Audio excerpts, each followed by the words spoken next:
Hello Sages, welcome to Science Sages YouTube channel. আজকে আমরা যেটা করব সেটা ক্লাস 11-এর ফার্স্ট সেমিস্টারের জন্য যে 35-এর এমসিকিউ সেট পরীক্ষা নিয়েছিলাম অফলাইনে, তার সলিউশনটা আজকে করব। তো এর মধ্যে কিছু কিছু খুবই টাফ দিয়েছিলাম, যেগুলো তোমাদের জন্য নেই, সেগুলো আমি করাবো না, একটা দুটো ছেড়ে দেবো, ওগুলো ক্লাসে বসিয়ে করাবো। তো যেগুলো অ্যাকচুয়ালি এক্সাম রিলেটেড, যেগুলো করলে কিছুটা শিখতে পারবে, পরীক্ষায় লাভ হবে, সেগুলো আমরা আজকে করাবো।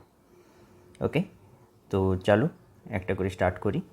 অনেকগুলো তোমরা পেরে গেছো, তার মধ্যে আবার অনেকগুলো তোমরা পারোনি, আবার অনেক জানা জিনিসগুলো ভুল করে দিয়েছো। আমি শুধু ছোট্ট ছোট্ট করে একটু রিভিশনের খাতিরে ধরিয়ে দিয়ে চলে যাব।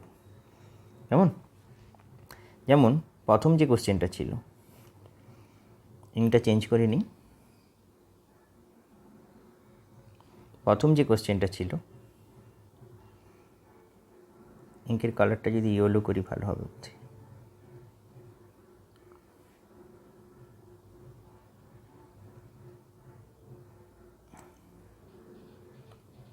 নাকি হোয়াইটই থাকবে। চলো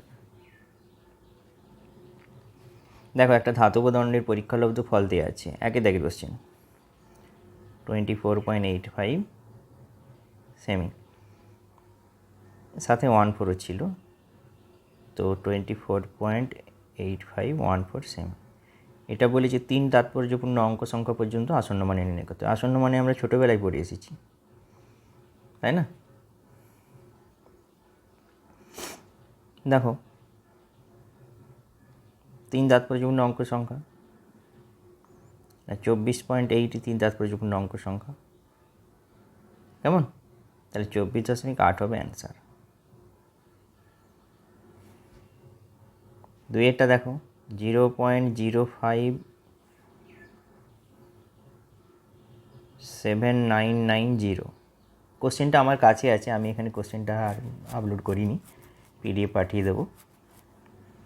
তো 0.05790 এর তাৎপর্যপূর্ণ অঙ্ক সংখ্যা কত জিজ্ঞাসা করেছে।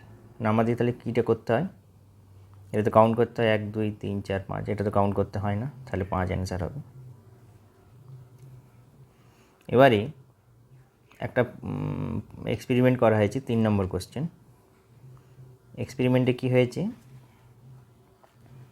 না, এ বি সি ডি 4টা রাশি শতকরা ত্রুটি দেয়া আছে, এবং রাশিটা কীরকমভাবে রিলেটেড আছে, যেটা আমি মাপ করেছি তার সাথে, A Q B square by CD. আমাদের ভাগ থাকুক যে আকারে থাকুক, আমাদের একটাই জিনিস আমরা তো জানি, পাওয়ারটা পাশে গুণ হয়ে যায়, এবং যে মানগুলো ত্রুটি দেওয়া আছে সেগুলো গুণ হয়ে যায়। যেমন এর ত্রুটি হচ্ছে 1, বি এর ত্রুটি হচ্ছে 2, সি এর ত্রুটি 3, ডি এর ত্রুটি 4। তো প্রত্যেকের ত্রুটি দেওয়া আছে। এর হচ্ছে কিউব 3 আছে, তাহলে 3 বার এটা আসবে। বি এর কত হবে, 2 আসবে। সি এর কত আছে, একবারই আছে। ডি এর কত আছে, একবারই আছে। তাহলে এগুলো যদি মাল্টিপ্লিকেশন করে যোগ করে দেওয়া হয়, কত অ্যান্সার আসবে, 3 4 7, 3 10, 4 14, 14% অ্যান্সার হবে। তো 4 নম্বর কোশ্চেন কী আছে,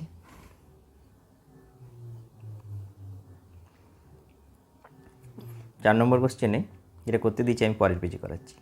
আচ্ছা, তো 4 দাগের অঙ্কটা তাহলে আমরা শুরু করি, তাই তো? কি দেওয়া আছে অঙ্কতে, এক্স স্কোয়ার সমান 2t square plus 6t plus 1। যদি ডেরিভেটিভ করি,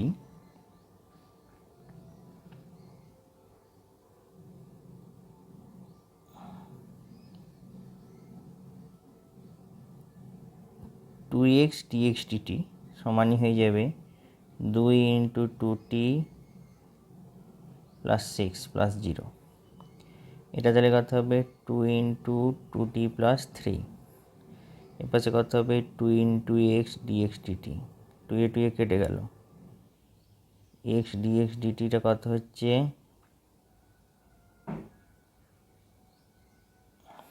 2t প্লাস 3। এটাকে আরেকবার যদি ডেরিভেটিভ করি কত হবে, প্রথমটা পরিবর্তিত d2x dt স্কোয়ার প্লাস দ্বিতীয়টা অপরিবর্তিত ইন্টু dx dt সমান হয়ে যাবে 2। বা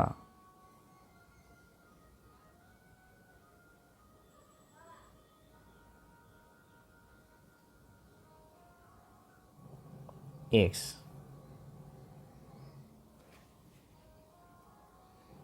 x q d2x dt square plus x dx dt তার হোল স্কোয়ার সমান 2x স্কোয়ার।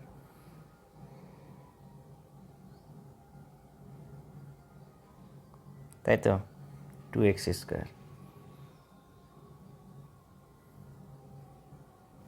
আচ্ছা,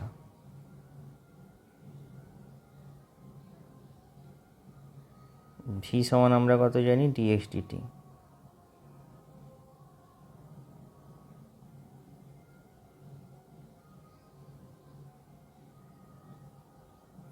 এক্স ভি সমান কত জানি, এক্স ভি ডিএক্স ডিটি।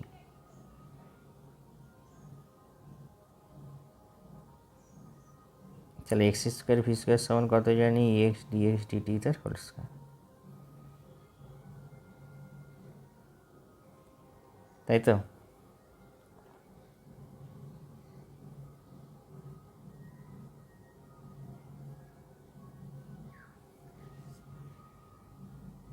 তাহলে এক্স স্কোয়ার ভি স্কোয়ার যদি মানটা বার করতে পারি কত হবে দেখাও তো।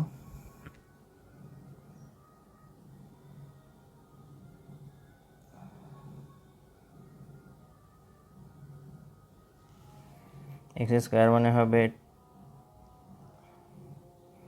এক্স স্কোয়ার ভি স্কোয়ার মানে 2t প্লাস 3 হোল স্কোয়ার। তাহলে 2t প্লাস 3 হোল স্কোয়ার সমান এখানে হবে 2x square, 2 into 2t square plus 6t plus 1। এখানে যেমন এক্সএস কিউ ছিল রেখে দাও, বা এবারে এইটা ক্যালকুলেশন করো তো, এটাকে রেখে দিয়ে XS Q d2x dt square, 2 দুগুণে হবে 4t স্কোয়ার, 3 দুগুণে 6 দুগুণে 12t প্লাস 3 3 9। তাই তো সমান 4t square plus 12t plus 2, 12t 4t square 4t square, এপাশে 2টা গেলে কত হচ্ছে, -7। তাহলে XS Q d2x dt square সমান হচ্ছে -7, বা আচ্ছা এটা আলাদা করে করেছি, এটা ঘিরে রাখি মান বসালে। কেন এটা মান বসে এটা পাচ্ছি, এটা 1 নম্বর সমীকরণ থেকে, এখান থেকে এটা পাচ্ছি। তাহলে দেখো d2x বাই dt স্কোয়ার সমান হয়ে যাবে -7 বাই এক্সএস কিউ। তাহলে d2x বাই dt স্কোয়ার হয়ে যাবে মানে সমানুপাতিক হয়ে যাবে x⁻³ হ্যাঁ কি না? তাহলে অ্যান্সার কত হবে, x⁻³ অপশানে আছে কোনো?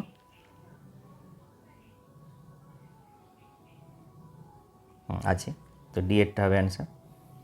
তাহলে এটার অ্যান্সার হবে ডি। এটা একটু কঠিন কোশ্চেন, ঠিক আছে? তো এটা হয়ে গেল। তো 5এরটাই যাই। আচ্ছা 5এরটা ছাড়ো, 5এরটা এটা নয়, এখন নয়, এটা অর্ধঘূর্ণনের জন্য এখনও আমরা করিনি কাজ। 6এরটা করে নাও, 6এরটা পেরে যাবে। ওয়াই অক্ষের সঙ্গে ভেক্টরের কোণ, x axis y axis, y অ্যাক্সিসের ভেক্টরের কোণ। আচ্ছা এই ভেক্টরটা কত কত দেওয়া আছে বলো তো, √3i মাইনাস জে ক্যাপ, মানে √3 -1 বিন্দুটাতে ভেক্টরটা আছে, মানে এটা চতুর্থ পাদেতে আছে। এর সাথে ওয়াই অ্যাক্সিসে কোণ কত, এই কোণটা চেয়েছি, কেন অ্যাঙ্গেল সবসময় পজিটিভ দিক বরাবর হয়, তাই তো? তাহলে কি হবে, কোন কার সাথে কোণ চেয়েছে, জে ক্যাপ ওয়াই অ্যাক্সিস, তাহলে জে ক্যাপ, তাহলে cos θ সমান কত হবে, জে ক্যাপ √3 জে ক্যাপ সমান কত হবে, -1 মানে 120 ডিগ্রি। cos 120 ডিগ্রি, তাহলে cos থিটা সমান 100 cos 120 ডিগ্রি, তাহলে মনে হতে পারে থিটা সমান 120 ডিগ্রি, না।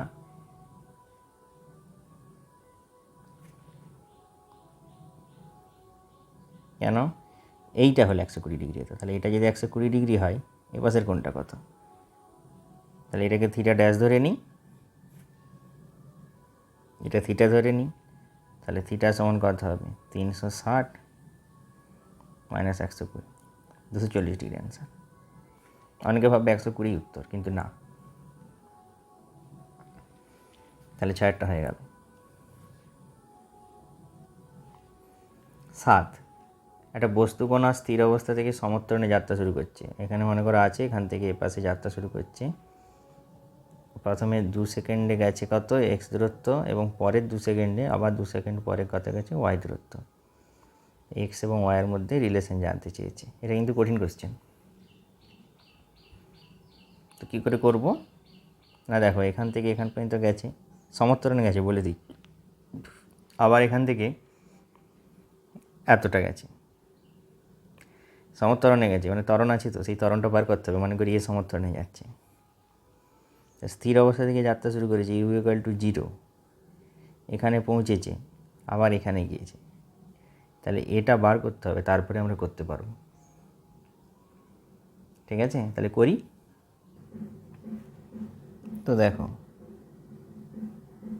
এস সমান ইউটি প্লাস হাফ এটি স্কোয়ার, তাই তো? তাহলে কত দূরত্বে গেছে? এক্স গেছে, প্রথমে তো 0 0, হাফ এ টি কত? 2 স্কোয়ার, তাহলে কত হবে? 2a।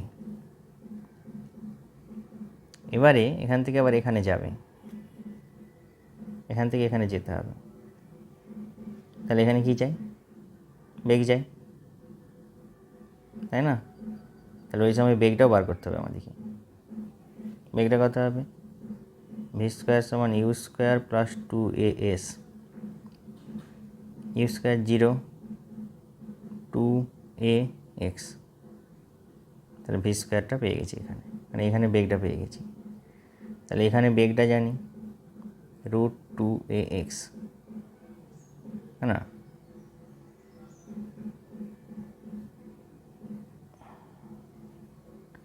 আচ্ছা, এখানে বলে দেওয়া নেই তো?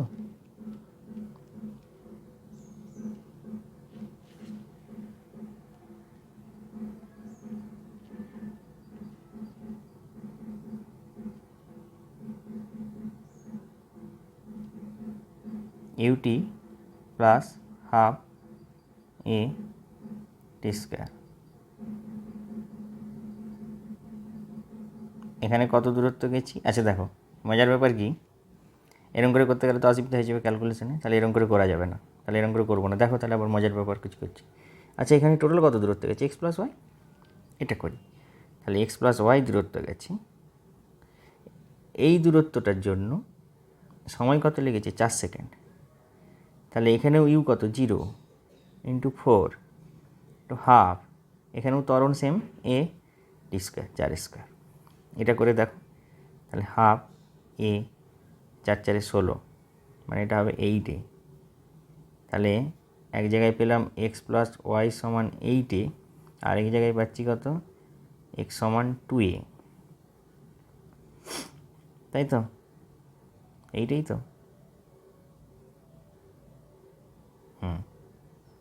তাহলে এক্সের মানটা এখানে বস করি দাও,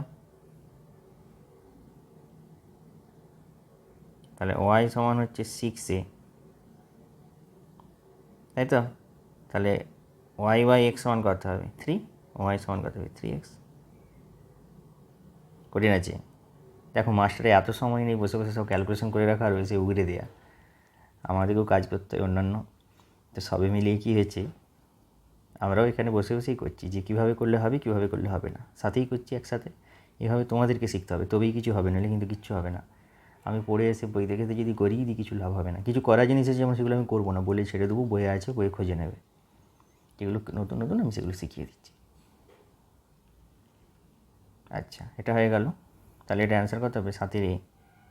8-এরতে যাও, 8-এরটা কী বলেছে? 8-এরটা ইজি অঙ্ক। এক্সটি দেওয়া আছে, এক্স সমান দেওয়া আছে 40 - 60 স্কোয়ার, কণাটির সর্বোচ্চ ধনাত্মক বেগ চেয়েছে, তাহলে বেগ বার করো ডিএক্স ডিটি। তখন কত হবে 4 মাইনাস 6 ইন্টু 2 ইন্টু টি, তাই তো? তাহলে ডিএক্স ডিটা কত হচ্ছে 4 মাইনাস 12টি, হ্যাঁ না? ঠিক আছে, তাহলে ডিএক্স ডিটি এটা বেরিয়ে গেল। আচ্ছা, এবারে কী করতে হবে? আচ্ছা, এর মান, বেগের মান সর্বোচ্চ হবে যখন এর আরেকবার ডেরিভেটিভ করলে সেই মানটা যখন 0, আরেকবার ডেরিভেটিভ কত হবে? যে নেগেটিভই হবে যদি হয়, দেখুন তাহলে 0 মাইনাস 12, এটা নেগেটিভ হচ্ছে, তাতে বেগ সর্বোচ্চই হবে। এটা একটা ফর্মুলা যে সেকেন্ড ডেরিভেটিভ যদি নেগেটিভ হয় ওর ভ্যালু সর্বোচ্চ হয়, এই রাশিটার ভ্যালু। তাহলে সর্বোচ্চ হতে গেলে কী করতে হবে? তাহলে সর্বোচ্চ বিন্দুতে বেগ কত হয় এটা জানতে চেয়েছি, তাই তো? আচ্ছা দেখো, সর্বোচ্চ বিন্দুতে বেগ চেয়েছি, এখন মজার ব্যাপার কি, টি তো নেগেটিভ হতে পারেনি। টি যেহেতু নেগেটিভ হতে পারেনি, তাহলে কখন বেগটা সর্বোচ্চ হবে? যখন টি ইকুয়াল টু 0। তাহলে এই কন্ডিশনে বেগ কত হবে? 4 মিটার পার সেকেন্ড।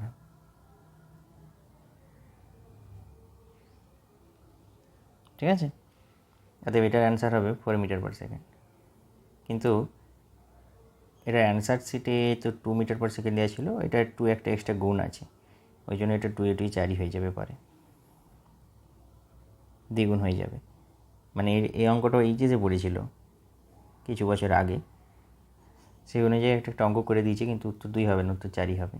তাহলে 8-এর দাগের এরটা অ্যান্সার হবে।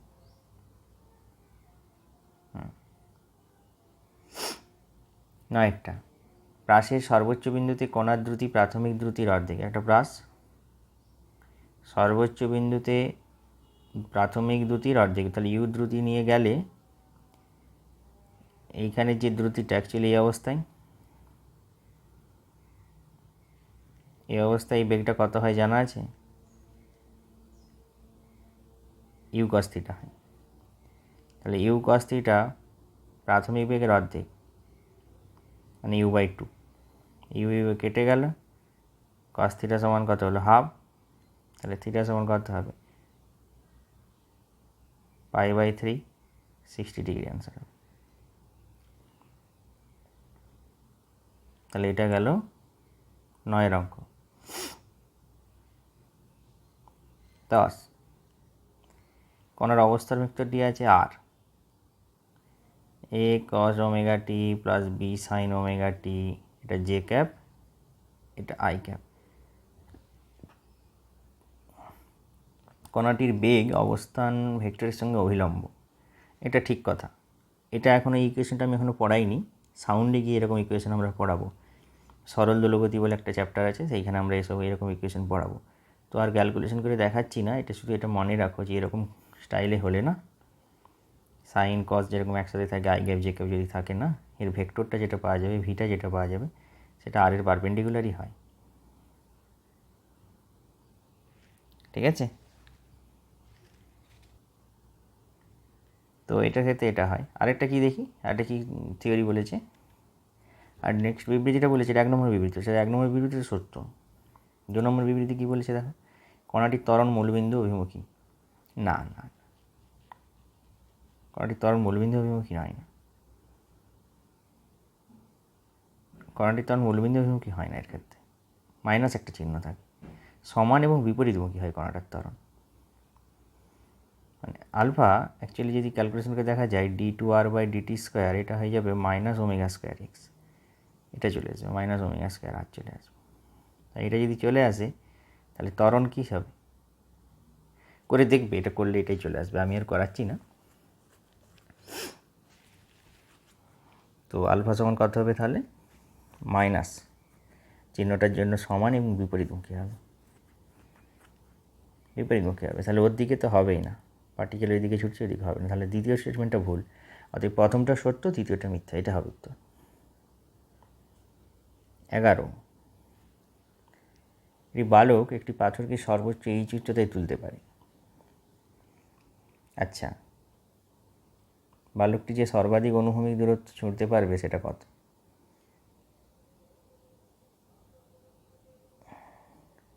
হচ্ছে একটা বালক এইভাবে ছুঁড়েছে, এই উচ্চতা গেছে, নেমে আসবে ওই উচ্চতায়, তাহলে বালকটি যে সর্বাধিক অনুভূমিক দূরত্ব পাথরটিকে ছুঁড়তে পারবে সেটা কত হবে?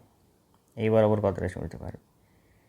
ঠিক আছে, তো এটা আমরা করব না, এটা আমি হোমওয়ার্কে রাখলাম,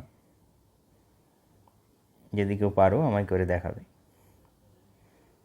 একটু ট্রিকি আছে, দেখি যদি করতে পারো। 12টা কী বলেছে দেখো, দুটো ভেক্টর দেওয়া আছে, পরস্পর লম্ব ভেক্টর বলা আছে, তাহলে এর ধনাত্মক মান কত হবে? এটা তো বোধহয় তোমরা করে দিয়েছিলে। দুটো লম্ব ভেক্টরে কী হয়? ডট গুণফল 0 হয়, হ্যাঁ না? তাহলে সেটা থেকে করলে এর মানটা বেরোবে, এটা 3 বেরোবে। এটা করে যদি দেখা যায় 13টা এসো।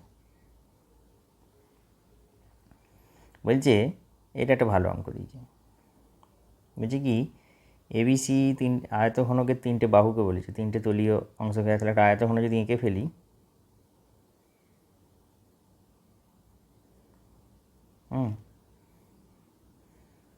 এবিসি 3টে সূচিত করেছে, ধরে নাও এটা এ, এটা বি, এটা সি ভেক্টরকে সূচিত করেছে, তলীয় ভেক্টর। তাহলে a dot b cross c, a dot b cross c, এটা যদি আমরা ক্যালকুলেশন করে দেখি আর কি, এ ভেক্টরটা ধরে নিয়ে, বিটাকে ধরে নিয়ে, সিটাকে ধরে নিয়ে, তাহলে দেখবো কি জানো, এটার আয়তনকে সূচিত করে। এটুকু শুধু জেনে রাখো, এটা ক্রস গুণফল করলে একটা ভেক্টর আসবে, এটা একটা ভেক্টর, ডট গুণফল করলে একটা সংখ্যা মান আসবে, একটা সংখ্যা আসবে মানে একটা মান আসবে। আর মান সাধারণত কী কী সূচিত করে? ক্ষেত্রফলের একক আছে, ক্ষেত্রফল তো হবে না, তাহলে আয়তনই হবে। আর এটা 3টে রাশি, x y z, x y z, এই রাশিমালা অনুযায়ী কি হয়, এক্স গণিত ওয়াই গণিত জেড, এটাই বেরিয়ে আসবে, মানে এবিসি আসবে অ্যাকচুয়ালি টোটাল। তাহলে এটার অ্যান্সার হবে আয়তন। আর 14টা বইয়ে করে দেয়া আছে।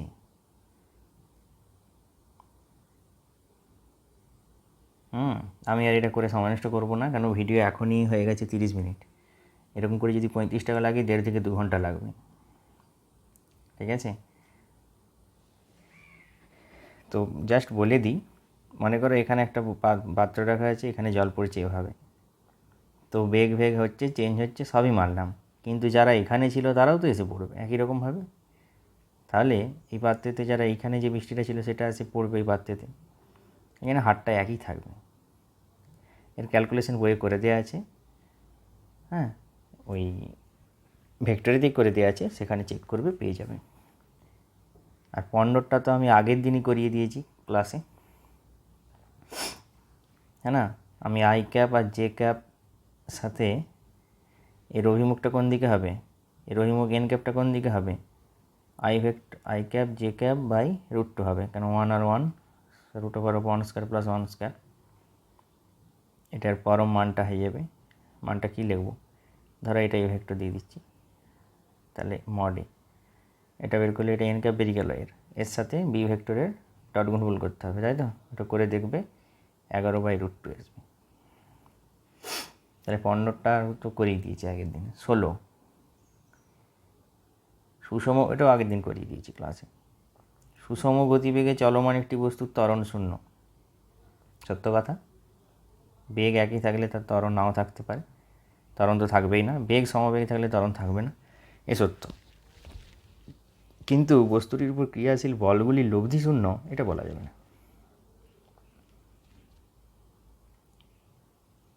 কোনো সমমানের বল হয়তো কাজ করছে, যার জন্য ত্বরণ নেই, হতেও তো পারে না।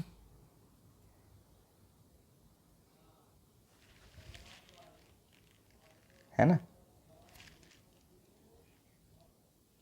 কোনো বস্তু সমবেগে যেতে থাকলে তার উপর ত্বরণ নেই, এ কথাটা সত্য, কিন্তু বল পড়ছে না এমন বলা যাবে না। বল পড়ছে, আবার বল পড়লেই যে ত্বরণ থাকতে হবে এমন কোনো কথা নেই, কিন্তু কিন্তু ত্বরণ থাকলে বল থাকবেই।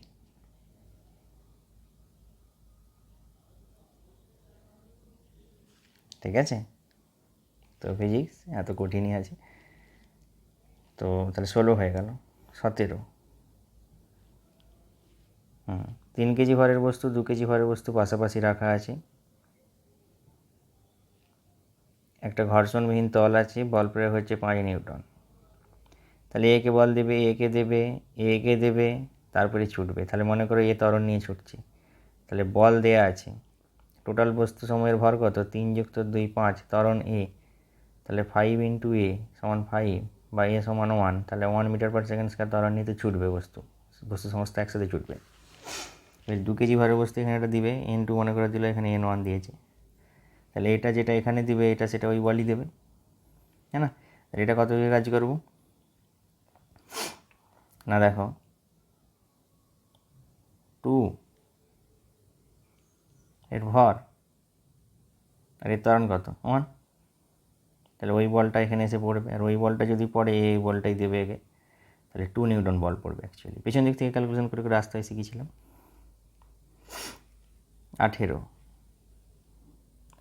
18টা তো সোজা, এটি দড়ি বরাবর সর্বোচ্চ 489 ভার বহনে সক্ষম একটি দড়ি সর্বোচ্চ, তাহলে একটা দড়ি বাঁধা আছে, তাতে 480 নিউটন দেওয়া আছে। 60 কেজি ভরের একজন ব্যক্তি সর্বনিম্ন কত ত্বরণে দড়ি থেকে নিচে নামতে পারবে, তাহলে 60 কেজি ভরের একজন ব্যক্তি আছে, সে যদি নামতে চেষ্টা করে তাহলে তার ওজন কত, এখানে 60 কেজি তার ভর, তাহলে কত বল পড়বে, 60 ইন্টু 10, 600 নিউটন, তাহলে 600 নিউটন এমনি, উপরে আছে 480, তাহলে কত হবে 600 মাইনাস 480 সমান 60 ইন্টু এ, তাহলে কত হবে, এটা বিয়োগ করলে হবে 120, এটা হবে 60 ইন্টু এ, তাহলে এ সমান কত হবে 2 মিটার পার সেকেন্ড স্কয়ার, এটা হয়ে যাবে। আর এটা তো সোজা, 19এরটা আরও সোজা।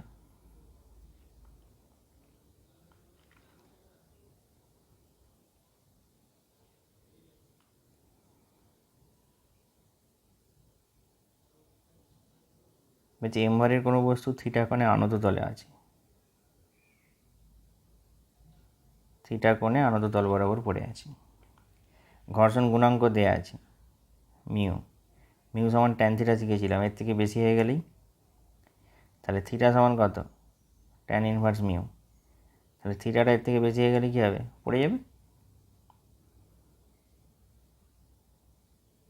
নিম্নমুখী গতিশীল হবে কখন, যখন থিটাটা এর থেকে বেশি হয়ে যাবে। 20,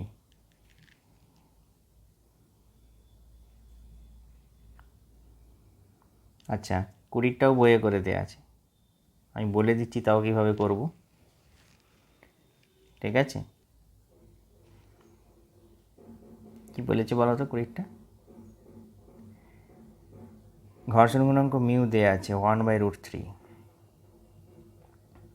আর ব্যাসার্ধের একটা ফাঁপা গোলকের ভিতরে কার্যকারখানা চলছে, তাহলে এটা ফাঁপা গোলক, তার ভিতরে কারুকার্য চলছে, কী চলছে, গোলক পেলে আমরা এভাবে এঁকে নিয়ে শিখেছি, কোনো বস্তু কণা কত উচ্চতায় থাকতে পারবে, মনে করি এখানে পড়ে থাকতে পারবে, তাহলে ভূমি থেকে এই উচ্চতা, এটা মনে করো ওয়াই, এটা মনে করো এইচ, এখানে বস্তু আছে, এখানে মনে করো থিটা কোণ উৎপন্ন করেছি, তাহলে এ বরাবর লম্ব প্রতিক্রিয়া কাজ করবে, আর এ বরাবর একটা কাজ করবে এমজি ওয়েট, হ্যাঁ না, অ্যাকচুয়ালি এমজি এ পাশে কাজ করবে এমজি, আর এখানে এমজি কস থিটাটা কাজ করবে আপনার দিকে, তাহলে এমজি কস থিটা কাজ করলে এমজি সাইন থিটা কোন দিকে কাজ করবে, এমজি সাইন থিটা এমনি কাজ করবে, উপরের দিকে কী কাজ করবে, বস্তু এপাশ দিয়ে পড়ে যাওয়ার চেষ্টা করছে, ঘর্ষণ বল উপরের দিকে কাজ করবে, এই তো হচ্ছে ব্যালেন্স।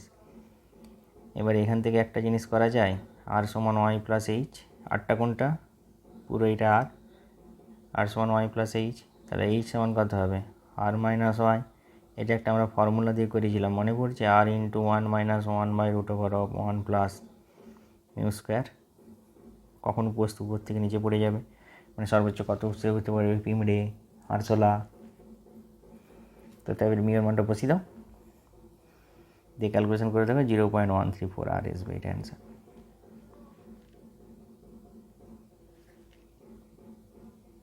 একুশ, ন্যূনতম কত গতিবেগে একটি গাড়ি এত মিটার ব্যাসার্ধের বৃত্তপথে নিরাপদে বাঁক নিতে পারবে যদি গাড়ির রাস্তার মধ্যে ঘর্ষণ গুণাঙ্ক এত দেওয়া থাকে, এটা তো সোজা আরও,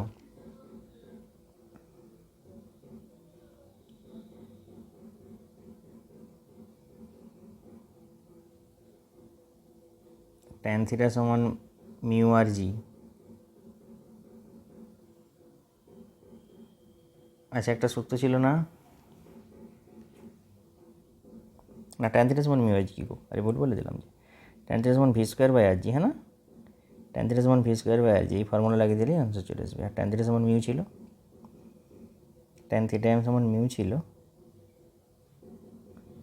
আর ট্যান থিটা সমান ভি স্কোয়ার বাই আর জি। ঠিক আছে, তাহলে ভি ম্যাক্সিমাম কত, রুট ওভার মিউ আর জি, এটা লাগিয়েছিলেই অ্যান্সার চলে আসবে, মিউ আর জি ভি এম। ওকে, এই দুটো সূত্র দিয়ে কাজে লাগিয়ে এই সূত্রটা পেয়ে গেছি, এখান থেকে মান বসিয়ে দিবে, এটা চলে আসবে 21, 22। আচ্ছা 22 এটা থাক, 22 এটা অনেক ক্ষমতা টমতার ব্যাপার আছে, এটা ক্ষমতাটা এখন আমি করাইনি, পরে করাবো। আচ্ছা 23,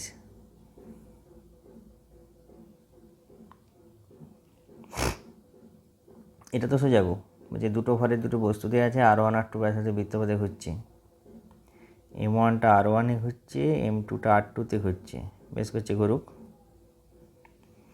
যদি তারা একবার পুনরাবর্তন করে একই সময়ে, তাদের কৌণিক বেগের অনুপাত কত, এটা সোজা, একই সময়ে যাচ্ছে, ওমেগা সমান 2π/t, এইটি তো জানি সম্পর্ক, তাহলে দুখানে T1 সমান, আর এখানে ওমেগা 1 মনে করো এটা, আর ওমেগা 2 মনে করো 2π/t2, T1 T2 সমান ওমেগা 1:2 ওমেগা 2, কত হবে, 1:1 হবে অ্যান্সার 24।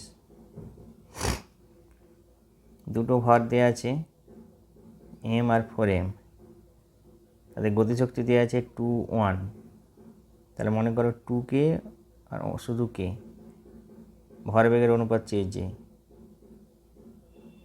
P1 P2, P সমান কত জানি, রুট ওভার অফ 2m, আর এখানে P2 সমান কত, তাহলে E1 করো, root over of 2m M2 E2, এবার অনুপাত চালো, তাহলে আমি একবারে অনুপাত করছি 2m 2k, নিচে কত হবে 2 4m ইন্টু k, কে খেঁচুং, এম খেঁচুং, 2 দুগুণে 4, তাহলে উপরে 1 নিচে √2, 1:√2 অ্যান্সার হবে 25। 25-এটা কী বলেছে, এর সমান দেওয়া আছে 1/3t², 3 কেজি ভরের বস্তু টি সেকেন্ডে s মিটার দূরত্বে গেছে, 3 কেজি ভর, তাহলে বল দ্বারা কৃতকার্য কত হবে, তাহলে dsdt-টা আগে বের করি, 2/3t, d2s dt²টা বের করি, 2/3, ত্বরণ হয়ে গেল, তাহলে ত্বরণ 2/3,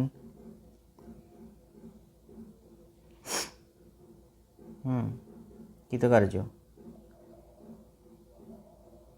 আচ্ছা কৃতকার্য বল ইন্টু সরণ, তাহলে বল ইন্টু সরণ, বল মানে কত m ইন্টু এ, m কত 3 ইন্টু এ বল হয়ে গেল, সরণ কত 1/3, কত সময়ে 2 সেকেন্ডে, 2², এটা ক্যালকুলেশন করলে কত হবে, 3 কেটে গেল, 2 8/3 জুল। আচ্ছা 26-এরটা দেখো তো, পি সমান √2m হয়, মানে p² সমান 2m, হ্যাঁ, এই সম্পর্কটা থেকে আমরা পি ভার্সাস ইও বার করতে পারি, পি ভার্সাস 1/ইও বার করতে পারি, 1/√ইও বার করতে পারি। তো এখন বলে দিই, এই গ্রাফটা আমি এখনও বলিনি, তো এই গ্রাফটা অ্যাকচুয়ালি আয়তকার পরাবৃত্ত হয়, পরাবৃত্ত অধিবৃত্ত উপবৃত্ত এগুলো যখন পড়াবো তখন আরও কনসেপ্টগুলো ক্লিয়ার হয়ে যাবে, এখন শুধু এটি জেনে রাখো যে আয়তকার পরাবৃত্তই হবে, কেমন। আচ্ছা, দিন রাত্রির হ্রাস, 27 দাগের কোশ্চেন বলছে দিন রাত্রির হ্রাস, I1 ওমেগা 1 সমান I2 ওমেগা 2, এই ফর্মুলা লাগিয়ে এটা বইয়ে করে দেওয়া আছে, যে হঠাৎ করে অর্ধেক হয়ে গেলে এটা সার্কুলার মোশনে করে দেওয়া আছে, সার্কুলার মোশনে করে দেওয়া আছে, কত অ্যান্সার হবে আমি বলে দিচ্ছি, 6 আওয়ার অ্যান্সার হবে, মানে 24 আওয়ারটা কমে যে 6 আওয়ার পরিণত হয়ে যাবে যদি ব্যাসার্ধ অর্ধেক হয়ে যায় হঠাৎ করে পৃথিবীর। ভর অপরিবর্তিত থাকতে হবে অবশ্যই। 28 কিছুই নয়, একটা দণ্ড 60 ডিগ্রি কোণে দেয়ালের সঙ্গে দাঁড় করানো আছে, তার স্থিতিশক্তি জানতে চেয়েছি। এখন এইটা দণ্ড যদি এল হয় তাহলে দণ্ডের ভর হচ্ছে এম, স্থিতিশক্তি কত mgh, তাহলে এম জি। এইচটা কত দেখো তো, না এর ভরটা কোথায় কাজ করবে, এই টোটাল ভরটা এই বিন্দুতে মিডিলে কাজ করবে, মানে ভরকেন্দ্রে কাজ করবে। তাহলে এখন এইচটা কত, L/2, তাই তো। এবারে এইটা শুধু L/2 নয়, L/2 তো এর দূরত্বটা, তাহলে এইটা কত, এটা যদি থিটা হয়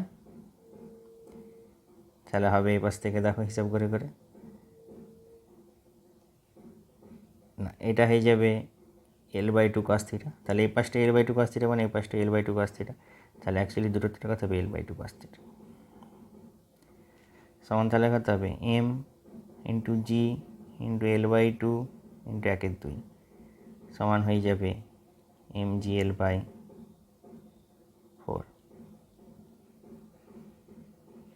নেক্সট কোয়েশ্চেন 29টা বইয়ে করে দেওয়া আছে, আমি শুধু একবার ছবিটা এঁকে দিচ্ছি, এটা এরিয়া দিয়ে করতে হবে, করিয়েও দিয়েছিলাম আমি তো ক্লাসে। এই একটা বৃত্ত, তার ব্যাসার্ধ দেওয়া আছে আর, এখান থেকে আর ব্যাসের একটা চাকতি ধার থেকে একটা জায়গায় কেটে নেওয়া হলো, ঠিক আছে,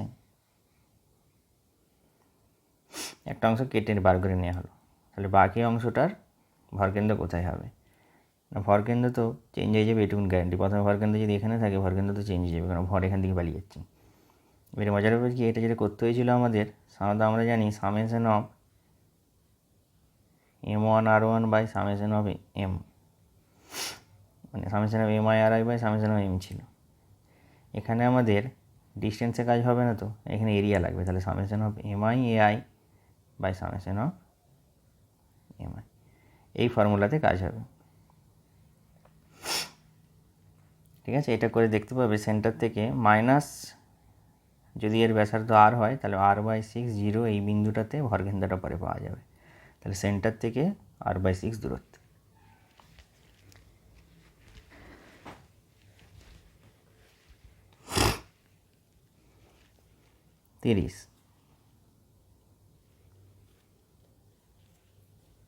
যে বস্তুকে সামান্য নাড়িয়ে দেওয়া হলো, ভূমি থেকে তার ভারকেন্দ্র উচ্চতা একই থাকছে, যতই নাড়িয়ে দাও ভারকেন্দ্র উচ্চতা ভারকেন্দ্র একই জায়গাতে পড়ে আছে, মানে কি নিরপেক্ষ সাম্য।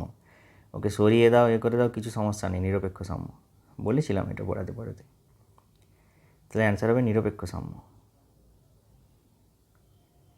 31 একটা নিরেট গোলক বলা আছে, নিরেট গোলক একটা ফাঁপা গোলক, নিরেট ফাঁপা, নিরেট গোলকের কথা হয় 2/5 mr², ফাঁপা গোলকের কথা হয় 2/3 mr²।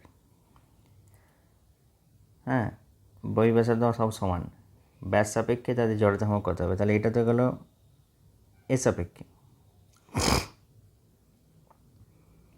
তাই না,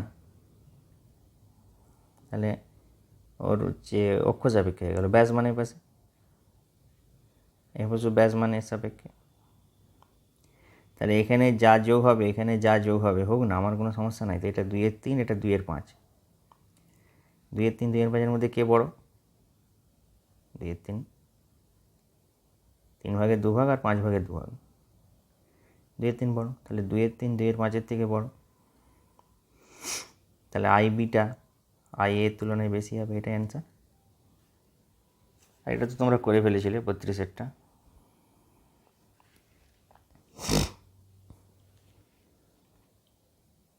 সেটা তোমরা তো করে ফেলেছিলে। 32টা কী বলেছে, মূলবিন্দু সাপেক্ষে দুটি সমান ভরের অবস্থান ভেক্টর দেয়া আছে, একটা p1 একটা p একটা q, তাহলে তাদের ভরকেন্দ্রের অবস্থান কত হবে, ভরকেন্দ্রের অবস্থান এই জায়গায় হবে, এই জায়গাটা কত হবে p+q/2, এটা তো করেই ফেলেছিলে করতে। 33, আচ্ছা 33-এরটা কিন্তু আমি বলিনি, তাও একবার বলে দিই, আর ব্যাসার্ধ দেওয়া আছে, 4r ব্যাসার্ধ দেওয়া আছে, কিন্তু আর এর হচ্ছে বেধ টি, 4r এর বেধ t/4। এই কন্ডিশনে না এদের জড়তা ভ্রামকে এই বেদের সাথে একটা রিলেশন থাকে। তো আমরা বেদের সাথে কোনো রিলেশন পড়িনি, জাস্ট বলে দিই বেদ দিয়ে ভাগ হয়ে যায়। মানে জড়তা ভ্রামক যা বের করবো মানে কথা হবে, আমরা তো চাকতি চেয়েছি, চাকতির কথা হাফ mr², তাই তো? একটা নিচে টি চলে আসবে।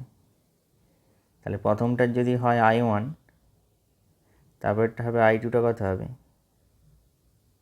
Half m4r²/4।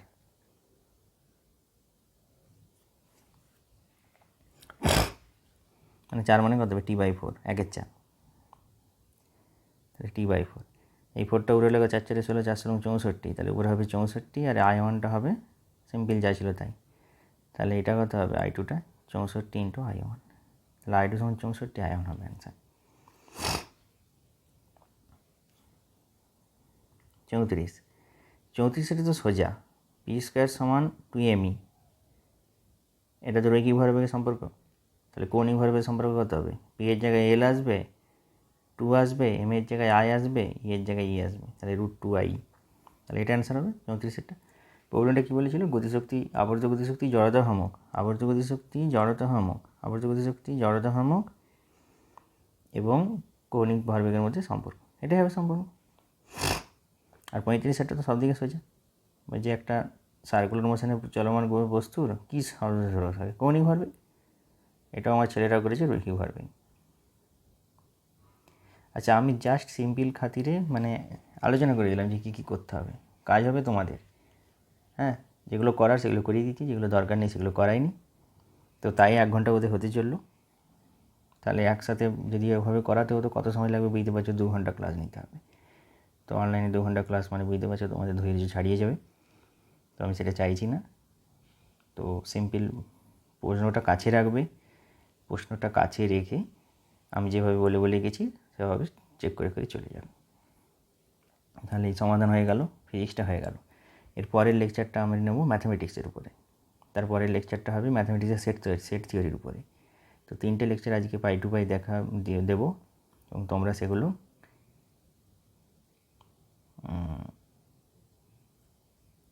রিভাইজ করে নিও বসে সময় করে।